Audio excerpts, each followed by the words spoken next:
오늘도 알찬 시장의 전략 알아가는 시간 갖도록 하겠습니다. 이호근의 10점 만점에 10점입니다. 네. 고용시장 둔화의 기대에 미국의 3대 지수 모두 상승했습니다. 이제는 후반에 나올 고용지표에 다들 주목을 하는 입장인데요. 어떤 포인트를 두고 오늘장 바라보면 좋을까요, 매니저님? 지금 시장은 이제 경기에 대한 부분보다는 금리에 대해 상당히 민감하게 반응을 하는 것 같습니다. 오늘 이제 경기 여러 가지 이제 지표의 부진함에도 불구하고 오히려 이제 시장은 좀 긍정적으로 흐르고 있고요. 그러면서 이제 최근에 이제 시장의 변화는 뭐 구리라던가 이런 가격들은 좀 다운이 되다 보니까 이쪽은 약세로 좀 돌아갔고 경기랑 상관없이 계속 갈 수 있는 섹터가 계속 시장을 중심으로 가는 그게 이제 AI, 그다음에 바이오, 그다음에 미래의 새로운 산업 이런 쪽으로 지금 시세가 형성이 되는 것 같습니다. 그래서 당분간 이제 경기 민감주는 약간 옆으로 제껴놓고 지금은 AI라든가 바이오라든가 경기랑 상관없이 성장하는 산업 이쪽에 집중하는 전략이 필요할 것 같습니다. 네, 경기 흐름과 상관없이 펀더멘털이 탄탄한 기업들 위주로 바라보는 게 좋겠다라고 이야기를 해주셨습니다. 자, 이번에는 AI 알고리즘 통해서 이호근 매니저의 펀더멘털 수급 그리고 추세 만나보러 가겠습니다. 첫 번째로는 펀더멘털부터 열어보겠습니다. 펀더멘털 안에서는 반도체 들어가 있습니다. 간밤에 젠슨왕의 한마디가 시장을 들썩이게 했고 물론 뭐 100% 탑재하겠다라는 건 아닌데 그래도 다소 긍정적인 이야기를 해줬어요. 네, 어제 이 뉴스가 나오고 나서 시간에서 반도체 이쪽 관련주들이 상당히 시장에서 급등하는 이런 모습들이 나타났습니다. 최근에 이제 반도체에 대해서 좀 빠질 만큼 빠진 게 아니냐, 뭐 그러면서 계속 제가 말씀을 좀 드렸었는데 일단은 이제 반도체의 전반적인 그 지난번 그 삼성전자 쇼크 때문에 약간 빠졌던 종목들 위주로 오늘 시장에서 조금 보시면 좋지 않을까. 일단 여기서 이제 몇몇 종목들을 조금 보시면 일단 오픈엣지 한번 볼게요. 차트. 오픈엣지가 이제 지난번에 이제 제가 이제 반도체가 이제 빠질 만큼 빠졌지 않았냐 이렇게 말씀드렸던 이유 중에 하나가 일단 반도체가 더 이상 빠지지 않고 여기서 하방 경직성이 나오면서 바닥을 좀 다지고 있습니다. 어제 제가 소개해드렸던 이오테크닉스도 마찬가지고 그렇다면 오늘은 이제 이 지난번 삼성전자 때문에 빠졌던 삼성전자 밸류 체인의 관련주들 이쪽이 일제히 반등 흐름이 나올 거고 이전 주가 수준을 회복하는 흐름이 나올 것으로 보여집니다. 그래서 오늘은 만약에 이제 반도체를 들어간다면 나포가대 그다음에 삼성전자 밸류 체인 관련주 종목 중심으로 관심 있게 보시면 오늘 전반적인 분위기 나쁘지 않을 것 같습니다. 낙폭 과대 또는 삼성전자의 밸류체인 안에서 보는 게 좋겠다라고 이야기를 하셨습니다. 두 번째로는 수급 안으로 들어가 볼까요? 수급 안에서는 어느 쪽으로 들어올까요? 수급이 2차 전지입니다. 2차 전지 일시적인 반등이 나타날까요? 아니면 추세적인 전환 이제는 가능하다고 볼까요? 2차 전지를 좀 제가 설명을 좀 드려야 될 것 같은데 2차 전지 뭐 관련 종목들 한번 보면서 말씀을 좀 드릴게요. 왜냐하면 지금 2차 전지 쪽에 대해서 여전히 지금 2차 전지 좋아진 게 없는데 왜 2차 전지를 지금 우리가 봐야 되느냐? 뭐 그 증권 이론에 보면은 그 전문가들은 가장 이제 침체 안 좋을 때 매집을 하고 개인들은 가장 주가가 가장 좋을 때 매수한다. 이런 이론이 있습니다. 그래서 지금 이제 2차 전지가 무작정 들어가는 게 아니라 지금 약간 이제는 이제 조금씩 매집이 좀 들어오는 단계. 그러니까 이제 본격적인 상승은 이제 시장에서 어느 정도 여건이 생기면 그때 이제 상승이 나오는 거고 지금은 이제 앞으로 흐름을 보고 지금 매집이 들어오는 단계가 아닌가 이렇게 보여집니다. 일단 왜 그 가장 지금 2차 전지의 중요한 요인을 한번 그림을 보면서 말씀드리겠는데 지금 그 테슬라의 전기차가 이제 상당히 좀 어려움을 좀 겪기 시작했던 가장 큰 이유 중에 하나가 고금리의 지속 이 부분이 결국 이제 테슬라의 이제 부진으로 이어졌던 거고요. 아무래도 이제 할부 금융 이자가 비싸게 되면 이제 그 비용이 많이 들다 보니까 그래서 지금 이제 이 금리 인하 시점이 전기차가 다시 실적을 회복하는 이러한 하나의 시그널이 될 것으로 보여집니다. 그래서 지금은 이제 그 하반기 금리 인하를 염두한 하나의 이제 매집 가격이 들어오는 거고 지금 여기서 바로 올라온다는 것보다는 이제 하반기를 염두한 지금부터 포석이 들어오는 걸로 2차 전지는 분석하시면 되고요. 일부 종목들은 이미 이제 상승세가 나오기 시작을 하고 있더라고요. 그래서 이러한 흐름에서 좀 보시면 될 것 같고 이번 주에 ECB 유럽 중앙은행에서 6월 6일 날 아마 금리 인하를 하겠다 이렇게 지금 공언을 했고요. 그거 말고도 이제 그 밖에 여러 나라들이 지금은 이제 점진적으로 금리 인하로 가고 있고요. 물론 이제 FOMC가 언제 금리 인하를 하냐, 뭐 이 부분인데, 제가 보기에는 이제 대선도 있고 하기 때문에 7월 정도에는 금리 인하가 들어가지 않겠냐. 왜냐하면 금리 인하 효과가 3개월 후에 나타나기 때문에. 그래서 이제는 지금 뭐 금리 인하를 할 거냐 안 할 거냐가 아니라 하반기에 금리 인하가 들어갔을 때 어디가 가장 수혜주가 되느냐. 그렇게 봤을 때 우리가 전기차, 2차 전지를 안 볼 수가 없겠죠. 그래서 이제 일부 몇몇 종목 차트를 보면서 말씀드릴게요. 지금 차트는 보시면 나노 신소재 차트를 좀 보시는데 이제 바닥에서 이제 올라오기 시작을 하고 있죠. 그리고 제가 이제 계속 이 시간을 통해서 아마 2차 전지가 계속 이게 검색이 되고 있다. 하면서 계속 말씀을 드렸는데 이제는 이제 하나씩 서서히 움직임이 나타나고 있습니다. 여기서 단숨에 올라간다는 생각보다는 여전히 이제 하반기 여름을 겨냥해서 지금부터 우리가 서서히 2차 전지도 계속 좋은 종목 중심으로 매집을 해 들어가야 되는 시점이 아니냐 이렇게 말씀드리겠고요.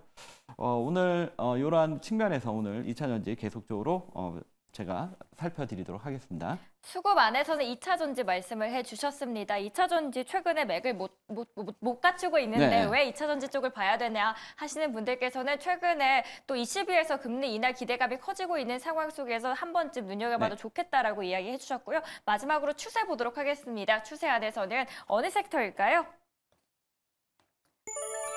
추세 안에서는 바이오입니다. 바이오가 최근에 300곳이 넘는 국내 바이오 기업들이 이제 헬스케어 기업들이 미국 네. 쪽으로 향하고 있는데 K바이오 다시 한번 날개를 달 수 갈 수 있을지 아니면 그 안에서 어디를 봐야 될지요. 네. 지금 이제 바이오 조금 이제 보시면서 좀 말씀을 좀 드리겠는데요. 바이오도 최근에 이 시간을 통해서 여러 번 말씀을 드렸던 섹터인 것 같아요. 그렇죠? 그리고 2차 전지도 그렇고. 그러니까 이제 네. 보통 제가 이제 10점 만점에 10점에 이 검색계에서 나오는 게 아무도 인식하지 않을 때 미리 이 움직임의 조짐을 여러분들한테 캐치해서 알려드린다. 이 부분을 주목하시면 되겠고요. 이쪽 관련 종목들을 한번 보면서 말씀을 드리겠습니다. 지금 아마 지난번에 뭐 바이오에 대해서 이제 제가 말씀을 드렸던 종목들은 지금 여기서 그겁니다. 베스트 인 클래스. 그러니까 단순하게 임상 결과가 잘 나와서 올라가고 이런 시절은 지났고 이제는 세계가 어느 정도 인정해지는 이러한 바이오가 우리나라의 기업 제약 바이오에서도 나오기 시작하고 있다. 그 가장 이제 대표적인 게 알테오젠이고요. 그 다음에 오스코텍 이런 종목들을 좀 보셔야 되는데 요 바이오의 흐름은 지금 상당히 좀 중요합니다. 그래서 두 종목만 좀 보고 말씀드릴게요. 일단 오스코텍 먼저 볼게요. 오스코텍이 지난번에 여기 박스권을 돌파하고 지금 쉬고 있어요. 이전의 주가의 흐름하고는 완전히 다른 흐름이 나온 겁니다. 이제는 시세로 세게 뻗어나갈 수 있는 이러한 신호가 나왔고요.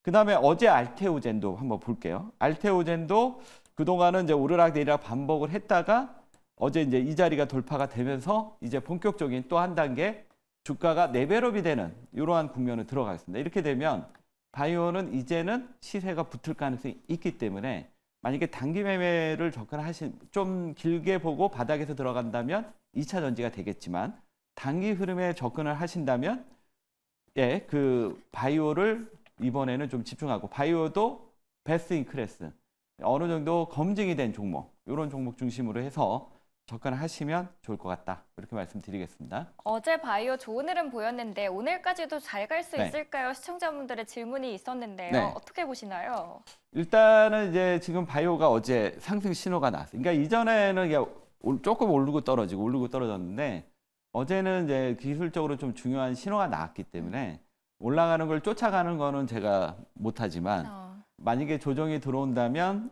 지금 이제 제가 아까도 얘기했지만 글로벌에서 어느 정도 검증이 된 이러한 기업들 중심으로 뭐 알테오젠, 오스코텍, 유한양의 뭐 이러한 종목 그다음에 뭐 니가켄 바이오, ABL 바이오 이런 종목 중심으로 해서 접근을 하신다면 당분간은 좀 시세 그러니까 5월 달이 음식료 그다음에 이제 화장품, 전력망이었다면 6월은 지금 바이오 그다음에 이제 반도체나 2차 전지 뭐 이런 쪽으로 해서 좀 관심 있게 보시면 좋을 것 같습니다. 네. 펀더멘털 안에서는 반도체 이야기를 해주셨고요. 수급 안에서는 2차 전지, 그리고 마지막으로 추세 안에서는 바이오다 정리를 해보도록 하겠습니다. 자, 그렇다면 내일 저희가 쉬는데 휴장을 앞두고 좋은 수익을 내야지 기분 좋게 쉴 수 있잖아요. 네. 오늘도 기대를 해보도록 하겠습니다. 오늘의 첫 번째 종목은 어떤 기업일까요? 펀더멘털과 수급과 추세 보시면 6, 7, 8 한 단계씩 올라오고 있는데 네. 그 안에서도 펀더멘털이 굉장히 강한 기업입니다. 양극재 안에서도 코스모 신소재를 소개를 해주셨습니다. 어떤 투자 포인트들이 있을까요? 코스모 이제 바닥에서 이제 올라오기 시작하는데 일단 지금 가장 부진한 2차 전지 섹터가 지금 보시면 저기예요. 그 양극재. 근데 이제 코스모 신소재가 이 양극재 관련주인데 그러면 코스모 신소재는 왜 괜찮냐? 이 회사가 그 후발주예요. 그러다 보니까 다른 그 종목들은 이미 이제 어느 정도 그 설비 투자가 어느 정도 완성이 된 상태고 코스모 신소재는 이제 막 이제 성장이 시작이 되는 단계입니다. 그래서 기존의 양극재 업체들은 약간 최근에 부진을 겪지만 지금 코스모 신소재는 이제 구조적으로 성장하는 시기. 그러니까 이제 최근에 2차 전지에서 제가 실리콘 응급제를 말씀드렸죠. 실리콘 응급제도 전체적으로 2차 전지는 부진하지만 실리콘 응급제는 이제 막 채택이 늘어나면서 성장하는 구조적인 성장.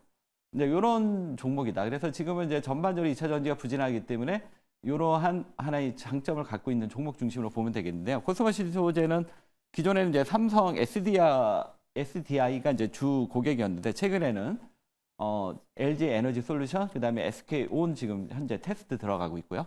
그다음에 이제 이 회사가 지금 이제 그 양극재 캐파가 한 2만 톤인데 하반기 들어가면 이제 10만 톤까지 늘어납니다. 5배나. 그리고 그러면서 이제 하반기부터 이제 본격적인 양극재 매출이 기대가 되고 있다. 그래서 전반적으로 2차 전지는 부족하지만 코스모 신소재는 이제 서서히 움직임이 나오기 시작하고 있다. 그러니까 구조적인 성장이죠. 그 대주전자가 그랬듯이. 차트 보시면서 가격 전략 말씀드릴게요. 차트는 이제 이 주가가 이제 바닥에서 뭐 이렇게 급등하는 경우는 거의 없습니다. 지금 이제 바닥에서 쌍바닥을 찍고 이제 올라오기 시작하고 있고 이제 그러면서 이제 서서히 우상향의 흐름이 시작되고 있다. 이게 포인트가 되겠습니다. 가격 전략 말씀을 드릴게요. 이 종목은 시초가 또는 빠질 때 15만 5천 원 매수 전략이고요. 목표가는 19만 원, 손절가 14만 5천 원 말씀드리겠습니다. 코스모 신소재 양극재 안에서 소개를 해주셨습니다. 목표가 19만 원이고요. 손절가 14만 5천 원까지 꼭 참고하시면 좋겠습니다. 이번에 두 번째 기업도 만나보러 갈게요. 두 번째 펀더멘털과 수급, 추세부터 볼까요? 수급과 추세가 6인데 이 기업 또한 펀더멘털이 탄탄한 기업입니다. 어떤 기업일지 공개할게요. AD 테크놀로지입니다. TSMC에서 삼성 쪽으로 조금 더 네. 비중을 두고 있는 기업인데 어떻게 전략들을 저희가 헤쳐나가면 좋을까요? 네, 턴어라운드죠. 그동안 이 회사가 그동안 계속 이제 투자 때문에 비용이 좀 많이 드는 구조였는데 이제는 해소할 시점이 들어왔다 이렇게 보는데 이 회사가 이전에 이제 TSMC의 그 디자인 하우스였어요. 지금 뭐 에이징랜드가 그쪽이죠. 근데 이제 그 TSMC에 있는 것보다는 삼성전자, 그러니까 들어가는 게 더 많은 기회가 있다. 그래서 TSMC를 과감히 포기하고 삼성전자로 들어왔고요. 이 회사의 지금 이제 전문 인력도 지금 한 700명이 넘을 정도로 가장 방대한 인원을 갖고 있고, 최근에 이제 삼성전자의 파운드리에 대해서는 좀 기대감이 있는 이유는 지금 TSMC가 꽉 차 있다 보니까 빅테크 쪽은 이제 TSMC를 이용하지만 이제 중견 그 기술주들은 삼성전자 쪽으로 결국 넘어올 수밖에 없다. 그래서 이 부분에 대한 또 기대감이 삼성전자 파운드리에 있고요. 그 다음에 이 회사가 이제 아마 그동안 계속 적자였는데 하반기, 이제 가을이 되면 이제 본격적인 실적의 첫 어라운드가 시작이 되는, 이제는 우리가 관심을 가져야 되는 이런 구간에 있다. 그래서 오히려 회사 내용은 에이징랜드보다 더 좋고요. 그 다음에 이제 가온칩스보다는 지금은 아직 안 나오지만 결국 이제 전문 인력 인구가 많기 때문에, 인원이 많기 때문에 결국은 이제 가온칩스 정도까지도 올라가지 않을까 이렇게 보여집니다. 그래서 지금 바닥일 때 한번 보시면 될 것 같고요. 차트 보시면서 가격 전략 말씀을 드릴게요. 이 종목은 이제 어차피 본격적인 바닥에서 이제 큰 상승을 노리고 들어가는 종목이다 이렇게 말씀드리겠고요. 이 종목의 가격 전략은 시초가는 매수도는 32,300원, 목표가는 4만 원, 손절가는 29,500원 제시해 드리도록 하겠습니다. 네, AD 테크놀로지였습니다. 두 번째 기업이고요. 목표가 4만 원입니다. 정말 많은 질문들이 들어오고 있는데요. 네. 아무래도 시간이 아쉽기 때문에 저희는 매니저님은 무료 방송에서 더 찾아뵈면 될 것 같습니다. 아래 네. 하단 참고해 주시면 될 것 같고요. 지금까지 이호근의 10점 10점 만점에 만점에 10점입니다.